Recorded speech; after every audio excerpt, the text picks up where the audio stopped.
السلام علیکم ورحمۃ اللہ وبرکاتہ۔ آج کی اس ویڈیو کے اندر ہم آپ کے لیے ایک بہت بڑا مجرب وظیفہ لے کر حاضر ہوئے ہیں۔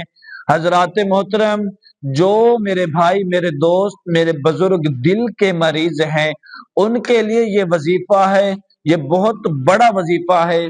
یہ جو وظیفہ کرے گا انشاءاللہ تعالی، اللہ تبارک و تعالی اس کے دل کی بیماریوں کو دور کر دے گا۔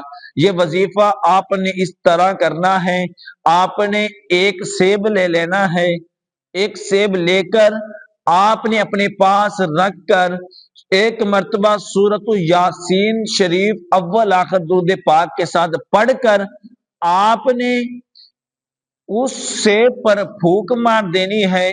مار کر آپ نے اس مریض کو صبح نہار منہ کھلانا ہے۔ انشاءاللہ اللہ کے فضل و کرم کے ساتھ اس مریض کی دل کی بیماریاں دور ہو جائیں گی۔ اللہ پاک اس مریض کو صحت دے گا۔ اللہ پاک ہمیں اس وظیفے پر عمل کرنے کی توفیق عطا فرمائے۔ جزاک اللہ۔